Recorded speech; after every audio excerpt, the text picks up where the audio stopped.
Okay, good afternoon once again. We are going to look at project proposal writing, lecture 8. Now, in our today's lecture, we are going to look at estimating project budgets. Last time we looked at how we can estimate the project in terms of cost. Now this time, we want to focus on the budget itself, how we can estimate a proper budget for the project. So we are going to focus on the forecasting of the project in terms of the cost and look at all the uncertainties that we might encounter as we do a forecast or a budget of the project. So basically, as we talk about the uncertainties, we are referring to the risks of doing a project. Because when you are budgeting a project, of course on paper, it might look very affordable because there are no uncertainties. But the moment you start doing the actual project on the ground, you discover that there are so many uncertainties, things that we don't expect, which may adjust the budget upwards or downwards. So these are things that we want to take into consideration as we discuss how to estimate a project budget with uncertainties in mind. Now, if you look at the second point, uncertainties that are there basically, which disturb the budget, are the ones that comes from material and labor.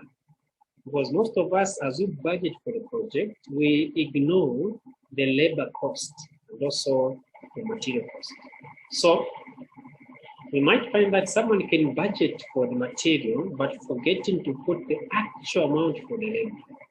And sometimes this is true because yes, you might estimate that this can go for this much, someone can charge this much for doing this piece of work, but as they do the work, you find that they will be demanding more and eventually the project budget will be affected. So today, we want to focus on how we can budget a project with the uncertainties in mind that will help us to stick to the project without difficulties. So the more standardized the project and the component, the lower the uncertainties. So when you standardize the project and then the components are also standardized, you find that you're going to have lower risks. But if the way you do project, there is no standard, it's random arrangement, you find that even the uncertainties will be very high. So that's why you need to have a standardized way of handling the project. In that way, you find that the cost will be reduced. So the more experienced the cost estimator, the lower the uncertainties. So the one that is estimating also the project budget for you, if he lacks experience, you find that there will be so many risks when it comes to estimating budget project. So you need to have someone who has experience in the budgeting. In that way, they'll be able to look at all the extremes upwards and downwards so that the project can be estimated very well. Okay. Now there's a rule of thumb. What is the rule of thumb if you want to estimate the project with uncertainties in mind? So sometimes estimates are prepared by rules of thumb. What are these? So construction cost by square feet, right? This is known. If you actually do a construction cost by square feet, you actually get the actual figures as opposed to rough estimation. So if you know, more especially for those that normally do construction projects, they know.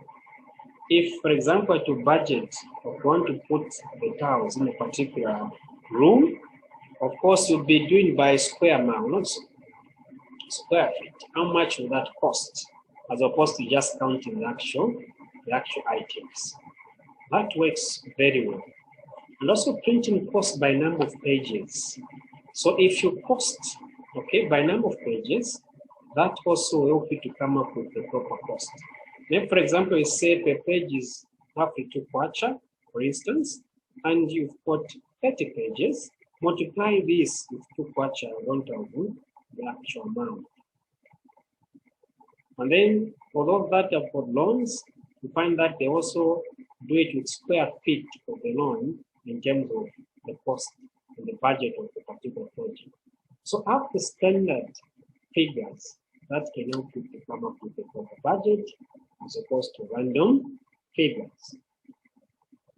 And also another rule of thumb that may be useful in this regard, we are talking about the adjustment of what you have talked about. If these are standard, you can easily adjust.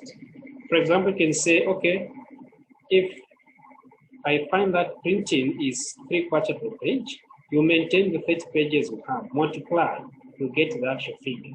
So what you'll just be adjusting is on the price. And remember, as we discussed this lecture, you don't just put the actual price of the cost. You always add a percentage in case you find that it is gone upwards. Okay, if it is gone downwards, you will save. But that percent that you add every time that you're doing the estimation will help you not to go into debts or underestimation of the project. Okay, so estimating, okay, in this manner becomes easy because you've got the standard figures that you're looking at, which can either be adjusted upwards or downwards. Okay. Now, estimating budgets, is it difficult? The answer is yes. Estimating budgets is difficult. But the question is, why is it difficult? Even a budget at home, there's a problem.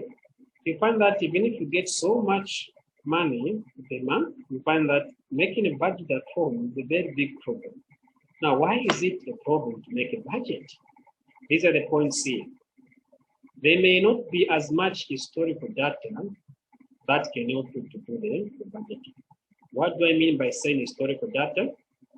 Remember, it becomes easy for you to budget for a project if there is already existing system or very similar system that has been done. And in that case, you just be editing the figures in the new system. Now, if there's no such similar systems or projects which have been designed before, you find that it becomes very difficult to do the budget for the new one. That's where there's a problem. Another one is, even if there might be similar projects which are variable, there might be significant differences, right? Which can be caused by time lag, okay, time lapses, and also the time swings. Let's say, for example, the similar projects that you want to embark on was designed in 2012, and you want to implement a new project in 2021. So you find that there are differences in terms of cost, huge ones. In that case, the similar project that has been done won't serve any purpose to the new project that you want to embark on. So those are the problems that are there. And then many people have input to the project. You find that when you are doing a budget, there will be many people that will give you the input for the budget. You find that you come up with your own budget, you have to go to one office, they make some adjustment to the budget. It moves to another office, they make some adjustment to the budget. You find that the budget eventually will have different figures from the baseline as you actually look at the final budget which will come out. So in that way, you find that it becomes very difficult to have a concrete budget because so many people are involved. Put this, remove this, adjust this, don't adjust this. So that becomes the problem. Okay? Another reason is multiple people have some control over the budget. As earlier alluded to, so find that different offices, they want to make an adjustment to the budget. And that way it becomes very difficult to have full control on the budget. There is more flexibility regarding the estimate of input, that is the material and the labor. There is so flexibility, compromisation, okay? What if we go for this? Okay, or I want you to, we can do this for this. All right, so many, you spend that you don't have standardized estimate for the budget. On the material, there will be some adjustments up and down. And also labor, there'll be some adjustments upward and downwards. So this becomes a problem to have a standardized budget which can work for a long time or anywhere in the world. Then the accounting system might not be set up to track budget project data. So find that if you're using the system is not set up to track every project data that you're going to have. So certain project data will be excluded from the system budget. And how to cater for those? You have to find a way of catering for those things outside the system, making the budget very, very difficult because of what you have earlier alluded to.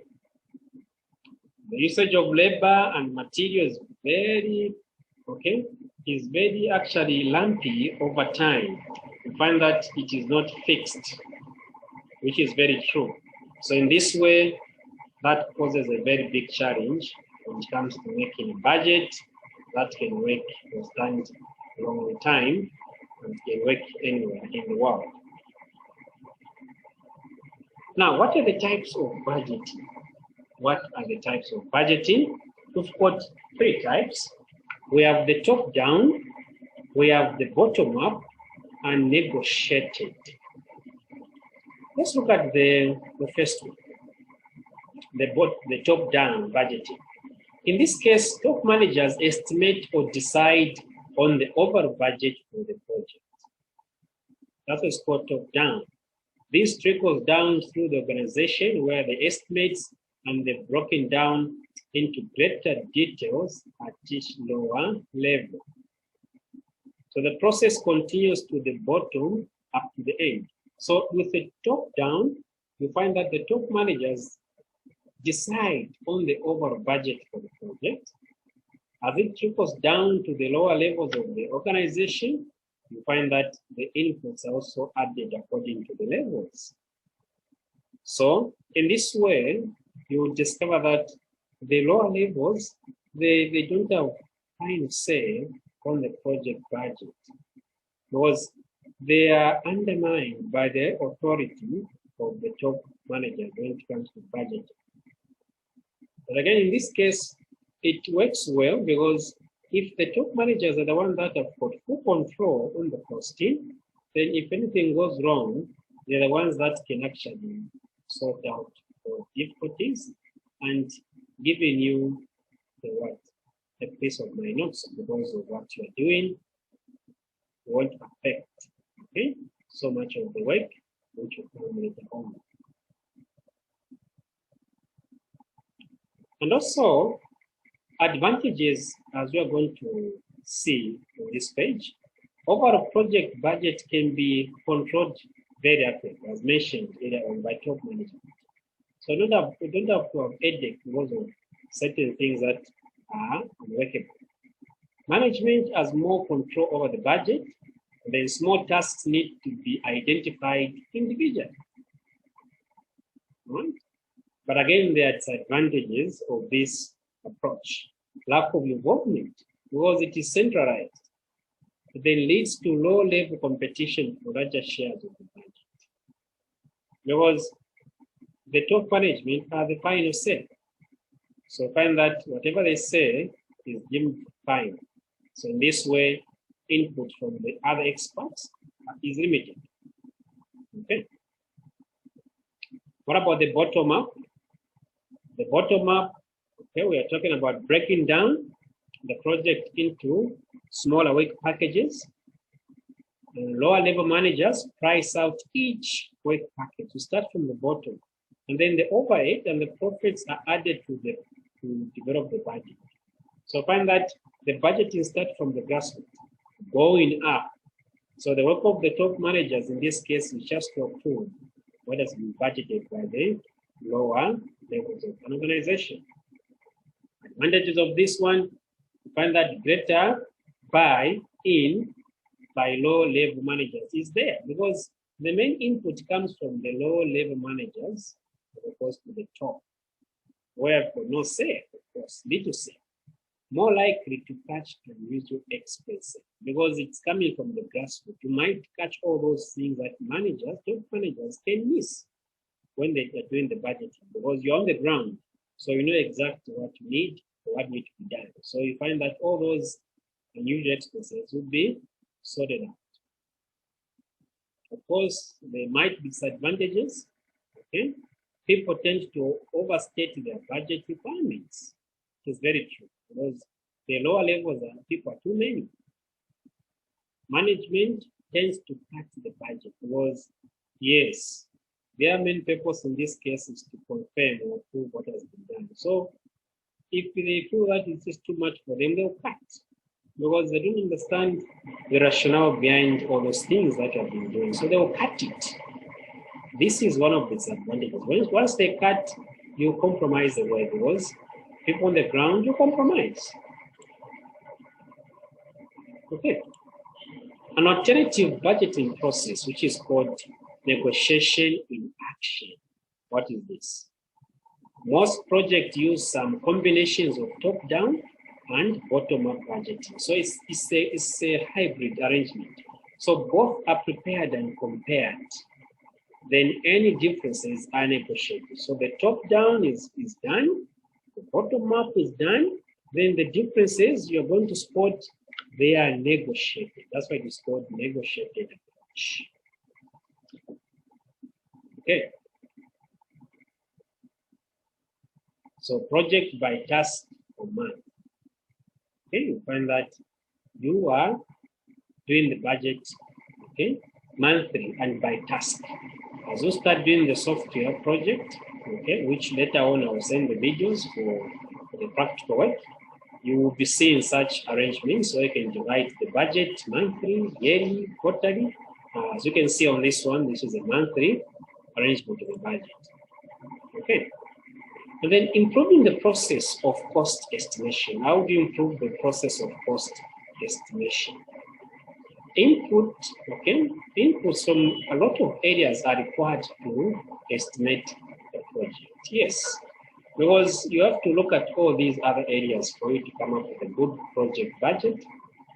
So you may have actually professional cost estimators to do the job. In that way, we're going to improve the costing process if you have the professional cost estimators, not every German job. So project managers will work closely with cost estimators when planning a project. Why is it that? Because the project manager knows all these areas of the project. So in case an estimator overlooks certain activities, the manager will guide the estimator to say this, okay, you have overlooked this one, it's very essential for the project, and that's to be costed. So when they work together, they improve the costing process. Okay, then we are primarily interested in estimating direct costs. So whatever you do, sort out direct costs. We looked at this in the other lecture. What direct costs are, they must be sorted out with interest. And then indirect costs are not a major concern because the major costs come from the direct cost. These ones will come later on as we look at the direct costs. Problems. What are the problems? Even if, okay, we are very careful in terms of planning, estimations can go wrong. That fact we need to know it, put it in the head. Because, yes, with all the proper estimation and you're being careful to do all what is needed, you must remember that something can go wrong. So most firms add 5 to 10 or 20% tax percent for contingencies. Remember the point I was talking about, that you have to add something to avoid being put off. Because whatever you do, okay, you find that something will go wrong as you do the actual project. So to be safe, you must add 20%. For every estimation that you will make, add 20%. In case something goes wrong, that can push on the difference. This is a very, very important point in whatever you do. If something you know it is 20 kwacha, for instance, when doing a budget, add 20% of 20 kwacha to this one, so that you can be very safe when it comes to budget. Okay? So what are the learning curves in budgeting the project? So human performance usually improves when a task is repeated, which is very, very true. When a task is repeated, you might find that the performance becomes very good. So this happens by a fixed percent each time the production doubles. So percentage is called the learning rate. Okay? So if you want to improve in your budgeting, you must do this work repetitively. In fact, as a project manager, it's better to use the same person over a long period of time so that performance can be improved. Okay? Now, making better estimates. Making better estimates. Projects are known for being over budget, which is very true. It is unlikely that this is due to deliberate and underestimating, yes. So there are two types of errors that you find as you're doing this: random errors and the bias. So there's nothing we can do about random errors because they are random, as the name suggests. Tends to cancel each other all the time. You can't find a standard solution for that. So eliminate systematic errors, okay, in the project for you to sort out such errors. So now, to do that, you need to estimate the risks. So during the project activity varies, okay? Duration of the project activity varies a bit, pardon. So because of that, you find that there will be risks which will come with this variation. So need to calculate and estimate what if I spend 5 days instead of 3 days? What is the repercussion of 2 extra days? And what are the repercussions of 2 extra days? So need to do some estimation of those uncertainties that comes because of duration. Amounts of various resources needed varies. So value of accomplishing a project also varies, which is very true. Can reduce but not eliminate ambiguity. Okay, the same value can reduce but you will not eliminate what ambiguity. So you might want to describe uncertainties in a way that provides useful insight to the nature. So have a proper description of the uncertainties so that you can actually have a computation of these uncertainties which are according risks or an exceptions. So applying risk analysis. So make assumptions about probability distribution in terms of the key parameters and the variables.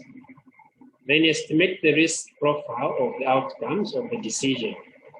Okay, so come up with the risks, okay, give them variables, right?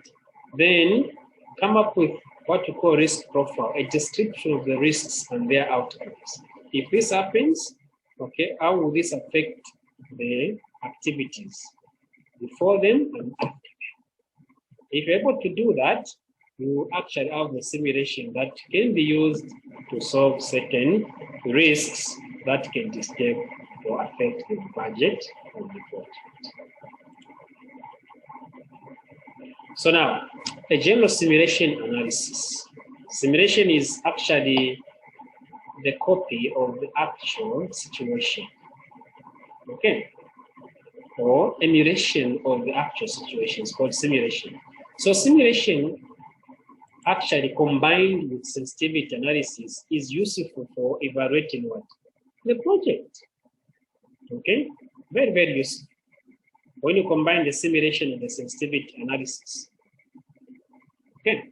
So it would support project if NPV again. We'll look at this in the other lecture that you consider, how this can help you to do your budgeting very well. Net present value is also very, very useful in this consideration. So you should avoid full cost philosophy. Some overheads are not affected by the changes. So just focus on those that are interleaved, if they are changed, they also affect others. Those that are constant, you need to ignore them because you have done your work already.